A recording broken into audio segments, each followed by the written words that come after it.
Dreadnoughts, and welcome to the news. This morning we have a very intriguing story. We'll send it off to Jake Fazioli now. Thanks, guys. We're here at the South Pod second floor bathroom, which has become an infamous site for excremental crimes.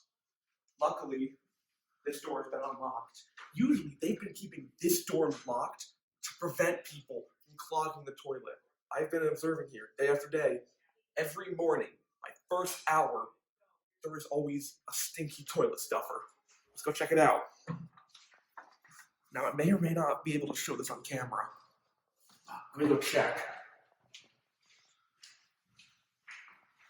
Oh my good lord, there is something in there.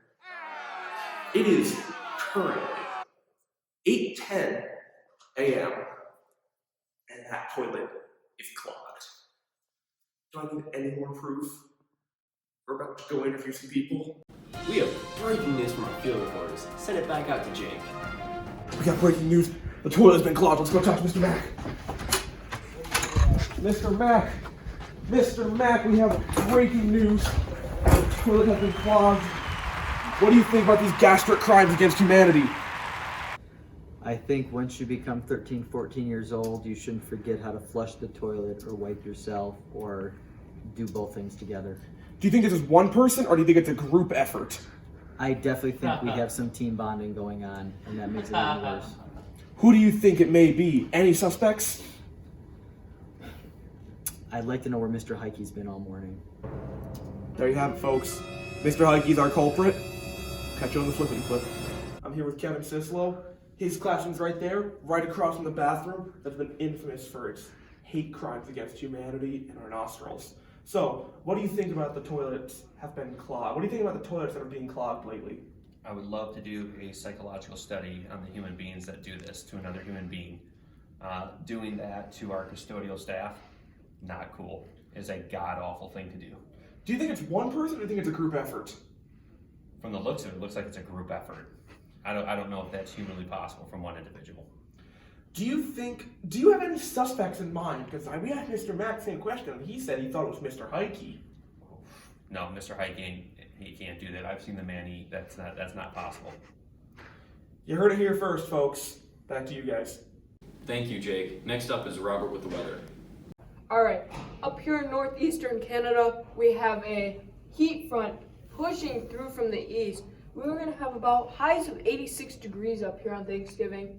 All the way down here in Ohio, we have lows of about 36 degrees because of a cold front pushing up from Florida. And then we will have another cold front pushing in from California. So Kansas is going to have lows of about 22 degrees. This cold front from California is going to mix in with the heat front from northeastern Canada. That's going to swirl together and cause a Category 4 hurricane. So watch out, Dorothy. And then up here in Michigan, we're going to have highs of about 26 degrees. And we're going to have about 2 feet of snow on Thanksgiving. And despite the snow, no clouds. They're staying home. They're feeling a little under the weather. Back to you, Carol. Thank you, Robert. We always love your puns. Up next, we have a sports update. Let's send it out to Dane. Thanks, guys. NBA superstar and 20-year-old Luka Doncic has been on an absolute tear this season, averaging 29.9 points a game, 10.6 rebounds, and 9.4 assists. He's putting up numbers that we haven't seen from someone so young since LeBron James. On Wednesday, November 20th, in a 48-point rout of the Golden State Warriors, Luka Doncic scored 35 points, put up 11 assists and 10 rebounds, becoming the youngest player to ever record a 35-point triple-double in back-to-back games. He also recorded a 40-point triple-double, becoming the youngest to ever score a 40-point triple-double. He's leading the NBA with 8 triple-doubles this year. Doncic has led the Mavericks to an 11-5 start and top 5 in the West. The NFL playoff race is one to watch. In the NFC, the race isn't going to very much. The Cowboys lead the Eagles a game and a half in the NFC East. The winner of the division will win the playoffs. Whoever comes second will most likely not get a wild card. The NFC West is a division battle between the Seahawks and 49ers. The winner of the division will have a round 1 home game, and second will get a wild card spot. The NFC North has a similar story between the Packers and Vikings, which the winner of the division will get a top 4 seed in the home game, and the loser of the division, second place, will get a wild card spot. The NFC South looks like a lock for the Saints and trailing to the Panthers, who will most likely not be in the playoffs. The AFC East seems like a lock for the Patriots, with the trailing Bills, who are almost a lock for a wild card spot at the moment. The AFC West is only a game and a half in the Chiefs' favor, but with the remaining schedules and team talent, I think the Chiefs will take over the Raiders. The AFC North looks like a lock for the Ravens, and they're looking unstoppable offensively. The AFC South is the Texans, Titans, and Colts fighting for the division, and the AFC wildcard is fighting for the 6th seed between the 4, 6, and 5 teams, the Steelers, who are currently in the playoffs, the Titans, the Colts, and the Raiders. Vince Malone here, reporting right outside the weight room, where the hopeful and on the rise Iron Dread powerlifting team trains. Led by Coach Whitaker, last year was the inaugural year for the Dreadnoughts powerlifting team, sending 4 lifters to states. As a current member of the team, going to states isn't the main goal. It's more of breaking personal records and making sure to get 3 successful lifts. With success from last season, the team is now looking to gain a great amount of members for the upcoming 2020 season. What started as a club, formed by a couple of dedicated and passionate lifters, is now turned into what most people consider should be a school sport. Again, my name is Vince Malone, reporting from the Iron Dread weight room. Back to the studio. Thank you, Dane and Vince. With the 3D shows coming to an end, this marks the last time the Dexter Drama Club will use Copeland. Dexter Drama has been using Copeland for years to run their shows during the springtime. During the spring, the CPA is used for concerts like orchestra, choir, and band. No one knows exactly why Copeland is being sold and to who. We'll keep you updated as the story progresses. Now let's see our current traffic update. Thanks, guys. So for traffic today, we have finally been, it's official that we've finally cleared out the crash that was near this area in Parker Road, which means that traffic should clear up very soon. And that's very fortunate for anyone who's been traveling down on Parker Road, because it has been kind of a nuisance. And now over here, it's just a general reminder that since it is getting snowier, especially this week, that you should watch out for snow and ice, especially on dirt roads such as Parker Road or Chelsea or anywhere that's not in town, since those tend to get salted the least. And when they do get salted, it takes up most of the roads. You should be careful about that. And onto our main story with Dexter High School. In the parking lot, many students have seemingly been having trouble exiting the school. I think that this could be because there's only one exit, and it's all bottlenecking as soon as the parents who are picking up their freshmen and sophomores and the upperclassmen are driving their own cars on the way out.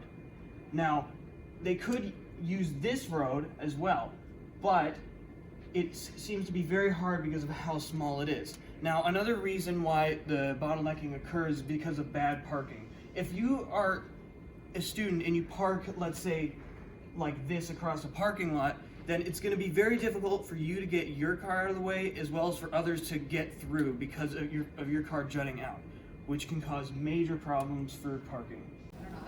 Thank you, Noah. In other news, the school administration has decided to renovate the boys' bathroom outside of Miss Nolan's room. They replaced the stall and the urinal dividers. No longer is there graffiti or engravings that have been there since the school opened. This new renovation is much appreciated and frankly long overdue.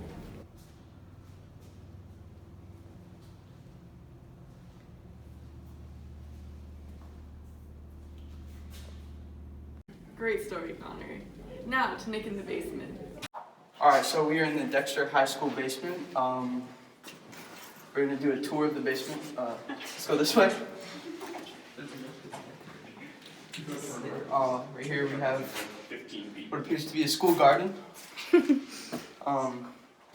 Show it. Thank you. There's nothing really back here. Let's go down this way.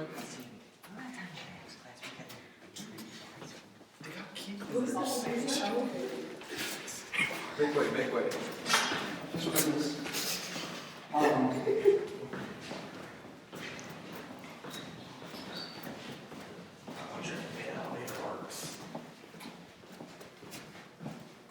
Alright, here's the staircase that comes down to the basement. And then over here we have a pit elevator for the orchestra, and a tape sign in here that says Jesus is watching, and that is a tour of the basement. Alright, we came up the stairs that took us down to the basement, and we found this room with a ladder that leads up to the roof. There's a group of us in here, so I'm just going to interview one of them. Hello? Hi, how you doing? Good, how are you? I'm doing great. Alright, thank you. so how did you feel walking up the stairs as they were rattling? Oh, it was really scary, especially the stairs are so tight together, and when you look down, it's very open, so you can see how far you are, and it's rather scary with 10 people walking up and the whole thing shaking. How'd you feel about that ladder? I really wanted to go up there and see what was on the roof, but some boomer was like, "No, you can't use the latch." Do you have a name for that boomer? Christopher McKinder? Okay, that's all the time we have, thank you. Now we're gonna send out to Hollywood with Faith and Megan. Hey guys, if you haven't heard, there's a second Frozen movie coming out. Frozen is produced by Disney and is an animated movie that features two girls who take control of their kingdom. They must fight for their kingdom, which is a typical Disney princess movie. This first movie made $400.7 million in North America, and Frozen 2 is projected to do better. There's a lot of controversy about what might happen in the next movie, as the trailer was very ambiguous. So I heard that Elsa might be lesbian in this next movie. I saw the movie, and that was not true, so I'm very disappointed. Anyways, I'll be talking about Disney+. There's a new Disney streaming service that came out this month that allows you to stream Disney movies and TV shows for only $6.99 a month. It's been very popular, and many people believe that it could surpass other streaming services such as Netflix, which is $12.99 a month. The day the app was released, 10 million people immediately subscribed and crashed the software. The next day, the streaming service was ready for 10 million plus fans to view many throwback and recent Disney shows and movies. Thank you, Faith and Megan. An economic collapse is imminent. The stocks, they're rising and falling at the same time. You don't understand this. You don't understand. It's going to be horrible. We're in a new Great Depression. This is the new World War III. Thanks for tuning in. Yeah.